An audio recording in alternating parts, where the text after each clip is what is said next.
আসসালামু আলাইকুম। আনায়াস কিচেন থেকে সবাইকে স্বাগতম।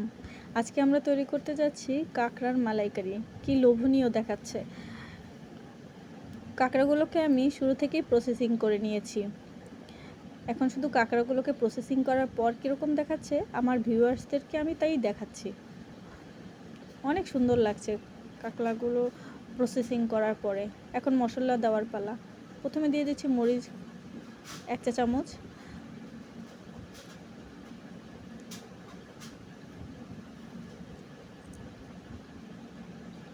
এক চা চামচ হলুদের গুঁড়ো, আর একটু দিয়ে নিলাম হলুদ,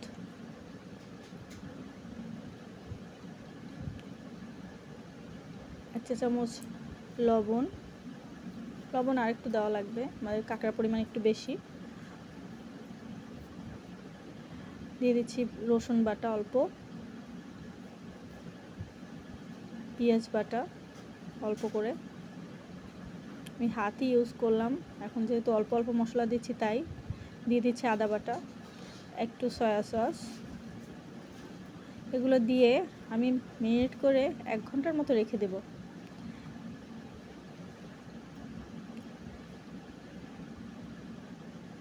এক ঘন্টা পরে আমি চুলার কাছে চলে এসেছি। চুলায় আমার যেহেতু দুই চুলায় আমি 2টা প্যান বসিয়ে দিয়েছি আমার নিজের সুবিধার্থে। এক চুলায় আমি কড়াইতে তেল বসিয়ে দিয়েছি মশলা কষানোর জন্য, আর ভিউয়ার্সদের দেখাবো আর একটা চুলায় আমি ফ্রাই প্যান দিয়ে রেখেছি কাঁকড়াগুলোকে ভাজার জন্য। তেল আর একটু দিয়ে তেলটা একটু গরম হতে দিয়েছি। এর মধ্যে আমি আমার মশলাগুলো কষাবো। তাই প্রথমে দিয়েছি কিছু কুচানো পেঁয়াজ। এগুলো কুচানো পেঁয়াজগুলো বাদামি হয়ে আসলে এর মধ্যে অন্যান্য মশলা অ্যাড করব। তো কুচানো পেঁয়াজগুলো আমি নাড়াচাড়া করছি। এদিকে আমি ফ্রাই প্যানেও তেল দিয়ে দিয়েছি গরম হওয়ার জন্য। তারপর আবার এই চুলার আঁচটা একটু বাড়িয়ে দিলাম যাতে একটু তাড়াতাড়ি গরম হয়। চুলার আঁচটা গরম হয়ে এসেছে। এখন একে একে আমি ফ্রাই প্যানের ভিতরে কাঁকড়াগুলো দিয়ে দিচ্ছি।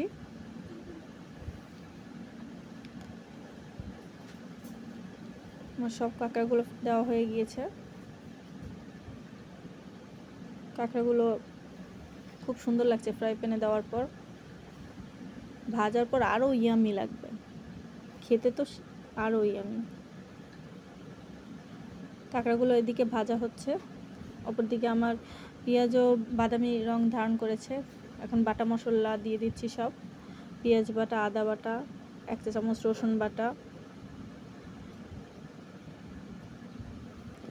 তারপর সব বাটা মশলাগুলোকে একটু তেলের সাথে নেড়ে চেড়ে নিচ্ছি ভালো করে। নাড়াচাড়া করতে করতে অল্প একটু নাড়াচাড়া করে একটু ঘ্রাণটা যাতে কাঁচা গন্ধটা যাতে না থাকে, তারপর সব গুঁড়ো মশলা দিয়ে দেবো। দিয়ে দিচ্ছি 1.5 চামচ লবণ,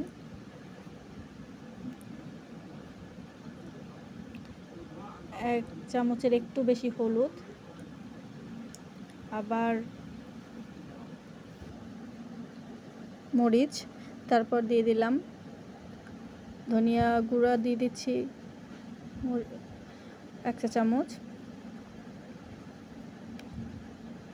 জিরার গুঁড়ো দিয়ে দিচ্ছি 1 চা চামচের একটু বেশি। তারপর মশলাগুলোকে ভালো মতো কষিয়ে নেব।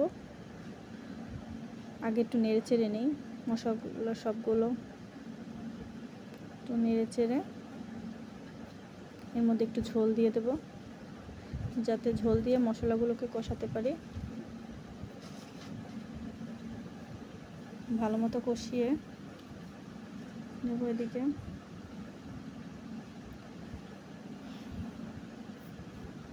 মশলাগুলো থেকে আসলে আমি ঝোল দিয়ে দেব। তেল ওঠা ভাব হলে মশলাগুলোতে কষিয়ে গেলে এখন আমি ঝোল দিয়ে দিচ্ছি।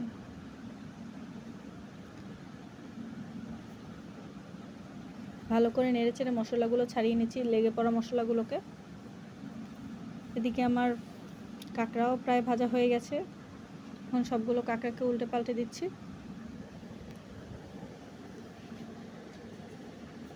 এদিকে আমার মশলার ঝোল প্রায় বলক তুলে এসেছে। কাঁকড়াগুলোকে এখন আমি তুলে নেব, কারণ আমার কাঁকড়াগুলো ভাজা প্রায় শেষ। একে একে সব কাঁকড়াগুলোকে আমি তুলে নিচ্ছি।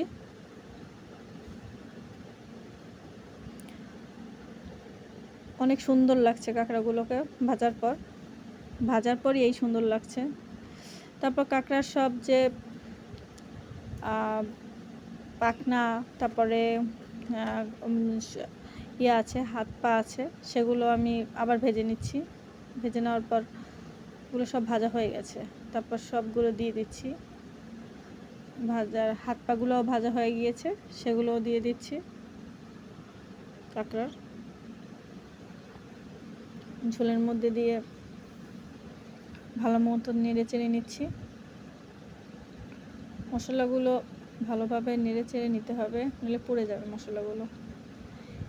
এরপর যে আমি কোনো পানি অ্যাড করব না, সেই উতলানো মশলাগুলো দিয়েই, গরম ফুটন্ত মশলাগুলো দিয়েই আমি কাঁকড়াগুলোকে নেড়ে চেড়ে নেব। কাঁকড়াগুলোকে ভালো করে নেড়ে চেড়ে এরপর এই ঝোলের ভিতরে আমি আবার নারকেলের দুধ আগে থেকে রেডি করে রেখেছি, সেটাই দিয়ে দেব। নারকেলের দুধটা প্রসেসিং আমি দেখাইনি, এটা তেমন কোনো কিছু না। কুড়ানো নারকেলটাকে একটা বাটা অথবা ব্লেন্ডারে একটা ঘুরানো দিয়ে যতটুকুই হয়, তারপর সেটাকে যে কোনো জালিতে বা যে কোনো এসে এই মশারির নেটেও অনেকে এটা চেপে দুধটা বের করে নেয়, সেই দুধটাই আমি দিয়েছি। এটা প্রসেসিং করা খুবই সহজ। নারিকেলটাকে একটু বেটে আমি মশারির নেটে এটাকে চাপ দিয়ে দুধটা বের করে নিয়েছি, ওই দুধটাই আমি এটা দেবো, কারণ আমি এটা তো কাঁকড়ার মালাইকারি করছি তাই। এবার আমার কাঁকড়া প্রায় শেষ রান্না করা, অলমোস্ট ডান। আমার কাঁকড়া রান্না করা শেষ। কাঁকড়াগুলো পরিবেশন করা হয়ে গেছে।